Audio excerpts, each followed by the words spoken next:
नमस्कार साथियों, स्वागत है आपका मेरे YouTube channel electric guide and tips पर। साथियों, आज के इस वीडियो में हम बात करेंगे अर्थिंग क्या होती है, अर्थिंग करना क्यों ज़रूरी है और अर्थिंग करने के हमें क्या क्या एडवांटेज मिलते हैं। तो चलिए साथियों, एक एक पॉइंट पे हम विस्तार से चर्चा करते हैं। सबसे पहले हम बात करेंगे व्हाट इज अर्थिंग। अर्थिंग क्या होती है? किसी इक्विपमेंट स्ट्रक्चर में अनावश्यक रूप से आने वाले इलेक्ट्रिक चार्ज को किसी कम रेजिस्टेंस वाले वायर या मेटल स्ट्रिप के द्वारा जमीन में डिस्चार्ज करने को हम अर्थिंग कहते हैं।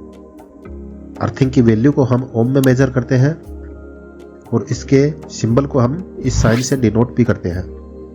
अनावश्यक करंट वो होता है जो केबल कटने से आ सकता है, इक्विपमेंट के फॉल्ट होने से आ सकता है या फिर आकाश में गिरने वाली बिजली के रूप में भी आ सकता है। आगे बात करते हैं अर्थिंग इंस्टॉलेशन के बारे में। अर्थिंग इंस्टॉलेशन क्या होता है? किसी इलेक्ट्रिकल उपकरण या उससे जुड़े हुए इंस्टॉलेशन के मेटेलिक हिस्से को वायर या स्ट्रिप से जोड़कर जमीन में बनाए गए अर्थिंग पॉइंट तक कनेक्ट करने को हम अर्थिंग इंस्टॉलेशन कहते हैं। अगर आपसे इंटरव्यू में अर्थिंग के बारे में पूछा जाए तो आप कह सकते हैं, earthing is the method of transmitting the instant electricity discharge directly to the ground through low resistance wire and electrical cable. अब साथियों, अगले पॉइंट पे आते हैं, अर्थिंग करना क्यों जरूरी होता है, अर्थिंग की इंपॉर्टेंस क्या क्या होती है। अर्थिंग करने का प्राथमिक उद्देश्य अनावश्यक पाथ के माध्यम से करंट के लीकेज के कारण उपकरण को खराब होने से बचाना, किसी इंसान को इलेक्ट्रिक शॉक से बचाना या फिर आग के खतरे को कम करना या फिर आग लगने से बचाना, इसलिए अर्थिंग इंपॉर्टेंट होता है।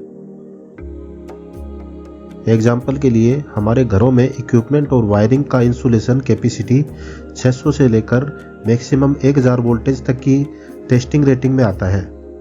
अगर 11 केवी का कोई वायर हमारे घरों में आने वाली 440 वोल्टेज की लाइन पर टूटकर गिर जाता है, उस कंडीशन में हमारे घरों में इक्विपमेंट और वायर 11 केवी करंट को इंसुलेट नहीं कर पाते हैं। उस कंडीशन में अनवांटेड करंट को हमारा अर्थिंग सिस्टम जमीन में डिस्चार्ज कर देता है। अब बात करते हैं एडवांटेज ऑफ अर्थिंग।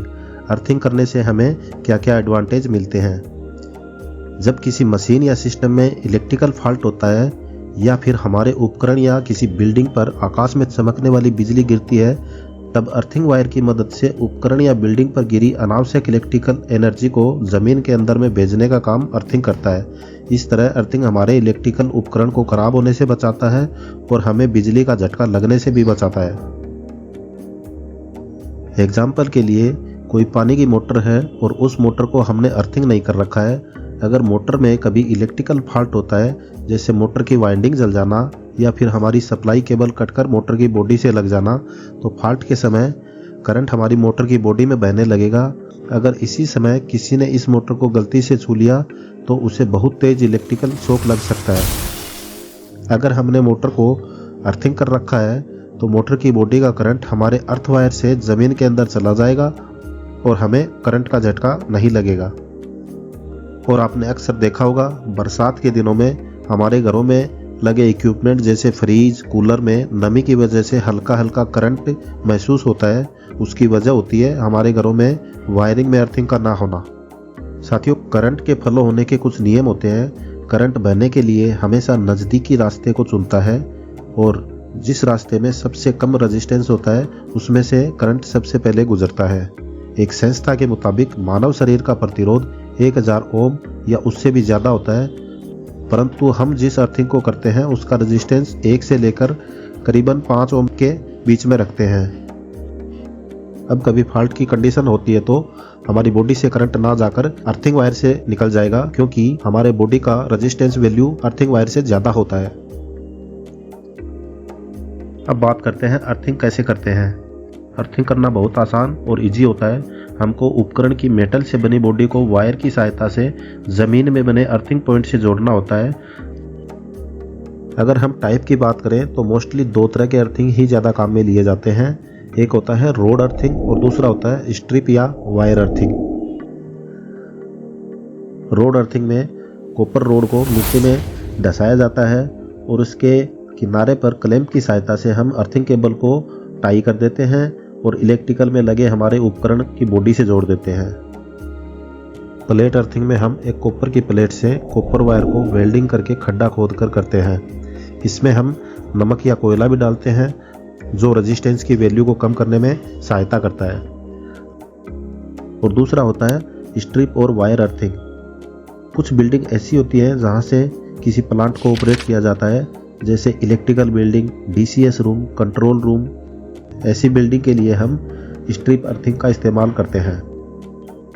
अब बात करते हैं कौन कौन से इक्विपमेंट को कंपलसरी अर्थिंग करना पड़ता है। कंपलसरी अर्थिंग में power plant, step up, step down transformer, transmission line में लगे हमारे code structure, sub station, distribution station, mobile tower, ज़्यादा हाइट वाली बिल्डिंग, टावर क्रेन, इंडस्ट्री में बने स्टील स्ट्रक्चर या फिर रोड पे लगे स्टील पोल, ये सब कंपलसरी अर्थिंग की कैटेगरी में आते हैं। पावर प्लांट, सब स्टेशन या फिर किसी भी तरह की ऑयल एंड गैस इंडस्ट्री की अर्थिंग रेजिस्टेंस वैल्यू को बिलो देन 1 ओम या इससे भी कम रखते हैं, लेकिन रेजिस्टेंस की वैल्यू 0 कभी नहीं होनी चाहिए। इसके अलावा हम कॉमर्शियल और घरों में लगने वाले इक्विपमेंट को भी अर्थिंग करते हैं। घर के अर्थिंग का रेजिस्टेंस हम 10 ओम तक रख सकते हैं। दोस्तों, उम्मीद है इस वीडियो में अर्थिंग के बारे में आपके सभी डाउट क्लियर हो गए होंगे। अगर इस वीडियो में अर्थिंग के बारे में बताई गई जानकारी के अलावा अगर आपका कोई क्वेश्चन या सुझाव हो तो आप फ्रीली कमेंट कर सकते हो। साथियों, अगर आप इस चैनल पर नए हैं तो चैनल को सब्सक्राइब कीजिए, बेल आइकॉन पे ऑल को क्लिक कीजिए ताकि इस चैनल पे अपलोड होने वाले वीडियो के नोटिफिकेशन आप तक पहुंच सके। मिलते हैं अगले वीडियो में इसी तरह की नई जानकारी के साथ। वीडियो को पूरा देखने के लिए धन्यवाद।